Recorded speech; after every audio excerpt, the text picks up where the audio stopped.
guys, Kaitlin here, just going live for our monthly Facebook Live. Hopefully everyone can hear me okay. I had to go on from outside because it is gorgeous out. The temperature is perfect, so a little self-care check-in. Who's doing something that brings them joy today? Hopefully you can get out and enjoy this beautiful weather a little bit today.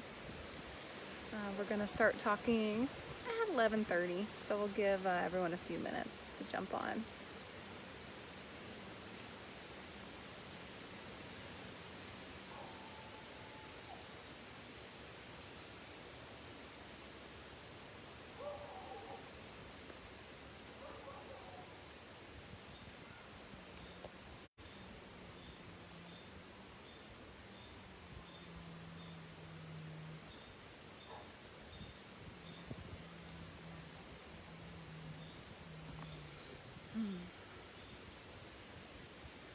Just gonna enjoy the breeze for a minute.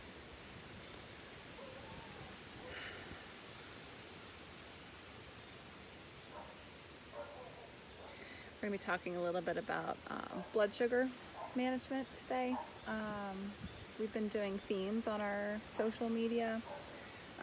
Last month was digestive, and this month is diabetes and blood sugar management. So if you've seen our blogs, you may have noticed that they all have kind of a common theme.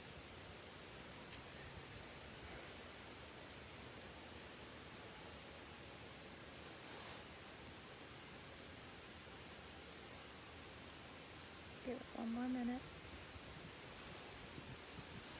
Normally I'm in the kitchen. It's a little weird that I'm not going live from the kitchen, but mostly just talking about some stuff instead of me cooking something. Little change of pace.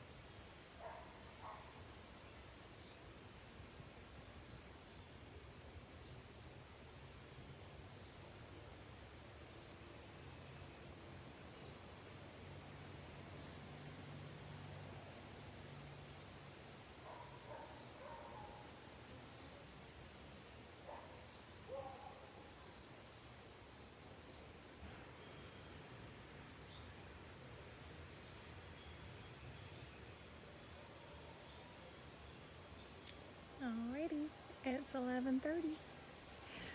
Hello again, Kaitlin here, streaming from my backyard.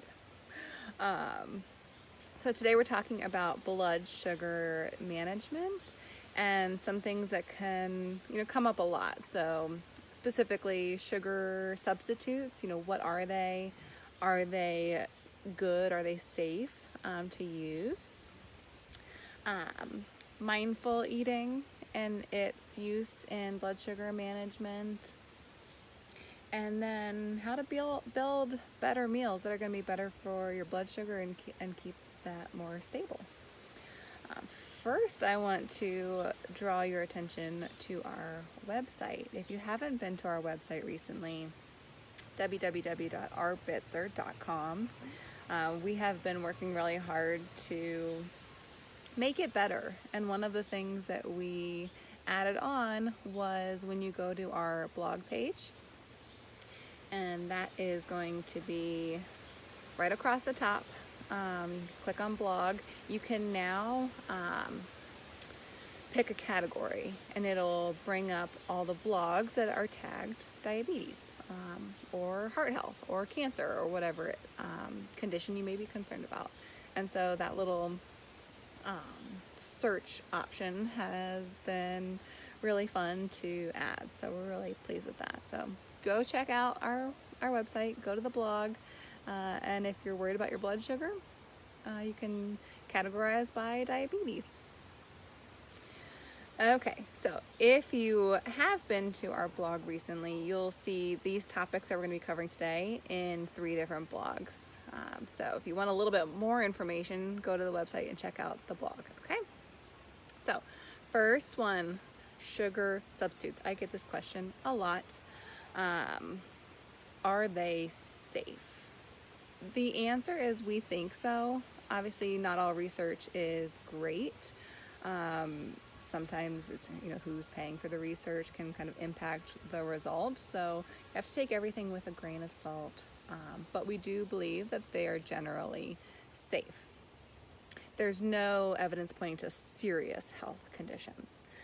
But of course, there's a range of what a sugar substitute is. There is like the artificial sweeteners, like Equal, Splenda, saccharin, and then there's the more natural ones that are more popular these days. And that is like monk fruit and stevia is the really big one. So negatives of artificial sweeteners, or sugar substitutes, I should say, because we're lumping in stevia and monk fruit in here too. They are ultra sweet. So Equal, I'm looking at my notes here, Equal is 200 times sweeter than sugar. Saccharin, 200 to 700 times sweeter than sugar. Stevia, 200 to 400 times sweeter than sugar. And Splenda, 600 times sweeter than sugar. So when you get used to consuming something that is way sweeter than natural sugar, naturally sweet things can start to seem less sweet and less satisfying. And so that can be a trouble area with the artificial sweeteners, sugar substitutes. Another thing that can happen is we tend to say, okay, well, this is a low sugar item, I can eat more of it. And even though it's sugar-free, doesn't mean it's carbohydrate-free. And so like a sugar-free cookie, sugar-free dessert, sugar-free anything can still have carbs. And when it comes to your blood sugar, total carbs matters more to me because all carbohydrate does turn into sugar in your body. It's just a different molecular kind of orientation. Takes a little bit more to digest it and break it down, but it still will become glucose in your body. So don't go by just what's sugar-free for how it will affect your blood sugar. Another thing that can be like a sugar substitute is a sugar alcohol. Anything that ends in the letters OL, maltol, xylitol. These compounds aren't absorbed in the body. They stay in the digestive tract and they attract water. And when you eat a lot of them, all of that water can then lead to digestive distress, diarrhea. So sugar alcohols in large amounts may not really be ideal. Other research that I've been reading about from a digestive standpoint is researchers are looking at the effect of sugar substitutes on the gut microbiome. And there could be, like, preliminary research says that some of these sugar substitutes can impact our gut microbiome. Specifically, saccharin, sucralose, and stevia are the ones that were tested that could possibly impact your gut health. So that's something to think about. How much are you having in a day, and really trying to be mindful of how many of these sugar substitutes are making their way into your diet. That's pretty much the sugar substitutes. So head on over to our blog, Sugar Substitutes. You can just go to our diabetes section, and it's right up there towards the front, and read a little bit more about them. The other component of blood sugar management that I don't think we talk about as much, a lot of times we tend to go more towards the carb counting and how to build meals, the what of eating. The other component that goes into nutrition and your health is not just the what of eating, but also the how and the why. And that's where mindful eating comes into play. Being aware of what you're eating, enjoying what you're eating and savoring it, eating slowly can also play a huge role in blood sugar management, which people don't really realize. And I think part of mindful eating is all foods can really fit. And I believe that even desserts, even things that have been labeled as bad foods for diabetes, can be eaten and still control your blood sugar. But human psychology says that when we restrict something, whether it's true restriction or even perceived restriction, we automatically want it. We want more of it. That diet starts tomorrow mentality, or this food is bad, so I'm just going to eat it all and start over tomorrow. That's going to impact your blood sugar because you're going to eat the entire, container of white rice from the Chinese food restaurant because this food is bad and I just got to get it over with. And then we've got a huge spike in your blood sugar.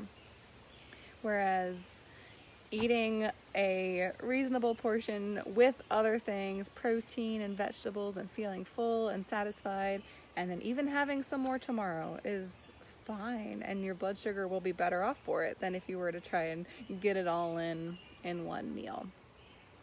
So our culture has really made it more difficult by having this negative idea of what foods are good, what foods,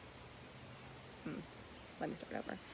Our culture has put this bad label on certain foods, and we feel like we can't eat them or that we're bad for eating them, and there really is no morality in food. So there is a blog on mindful eating and what that looks like, and there's a mindful eating exercise. In the blog, it uses an apple where you're thinking about what you're eating, but you could also do it with a fun food, with candy, with whatever, any food, and just really appreciating it, savoring it, and moving on guilt-free. The third aspect that I wanted to talk about is a blog that, if you have diabetes, you may skip over this one or think that you should skip over it, but it's a blog on PCOS, and PCOS is a women's health condition. It's an endocrine disorder where insulin resistance is very common. And so eating for blood sugar stabilization is also important. So with PCOS, a lot of times we have that same mentality, like certain foods are bad, certain foods are good, I can't eat carbs, and that's not true. And so the blog kind of goes through what meals can look like to incorporate your favorite foods, but also be balanced and help keep your blood sugar more stable. And so one of the things that we talk about with diabetes and PCOS is the amount of carbohydrate in a specific meal, and that matters. I don't recommend a no-carb meal because that tends to increase cravings for carbs after the meal. Your body is going, what the heck, there were no carbs in this meal, I want carbs, and then we have sugar cravings afterwards, and that is not ideal. People feel out of control after they eat, like just wanting like a cupcake or something like that. So a balanced meal really helps with that. So the amount of carbohydrate, the type of carb does matter to some extent. So lower glycemic carbs essentially are carbs that have more fiber and will not raise your blood sugar as quickly. So that's going to be things like whole wheat pasta, sprouted grain bread, quinoa, bean-based carbohydrates. And so a portion of banza pasta with more fiber is probably not going to raise your blood sugar as quickly as a portion of white pasta. But that doesn't mean that white pasta is bad and it's off the table, because there are other things that impact how quickly your body digests food and how quickly your blood sugar will rise. So while low glycemic carbs are a good thing, regardless of what type of carbohydrate you're eating, you want to balance it out. So let's say you have pasta, whatever type of pasta. If you eat it by itself, it's going to be digested fairly quickly, and your blood sugar will rise fairly quickly, and you'll probably be hungry fairly soon after it, because carbs are digested. They're the fastest, they're the first thing to be digested in your digestive tract. But if you combine that carbohydrate with protein and veggies for fiber and fat, that's going to slow down digestion. It's going to basically take longer for your body to get the sugar molecules out of whatever carb you ate, and it'll go into your bloodstream more slowly. And what that does for diabetes and PCOS, requires less of an insulin spike, and it's going to allow your body the time to get that glucose into where it needs to go. So if you have pasta, maybe you have some meatballs with said pasta, and maybe you throw in some, like when we're having a marinara, for example, we do roasted zucchini and bell pepper, and we throw that in there. Or if we do pesto, we throw in some broccoli. Pesto is going to be that fat. Broccoli is going to give you some fiber. It's going to give you a little bit more volume, help you feel more full. So regardless of the type of carb, having that balance is going to keep your blood sugar more stable, which is a good thing. Same thing with snacks. When you eat a bag of potato chips, nothing wrong with that, but you're going to be hungry in like 30 minutes because carbs digested quickly. There's not a whole lot to them. So choosing a higher fiber carb can help you feel more full, like popcorn, or like whole grain crackers, but also pairing it with some protein or fat. So maybe you have a little bag of chips and a cheese stick for some protein, or maybe some fruit, but you also have a little, like a handful of nuts or crackers of some sort with peanut butter on them. That combination is going to help you feel more full and keep your blood sugar more stable. Yeah, those are kind of the main points in that blog. It kind of goes through breakfast, lunch, and dinner ideas that are more they're going to keep your blood sugar or insulin levels more stable. Let me see what's going on here real quick. Okay, cool. Just needed to check to see if anyone commented.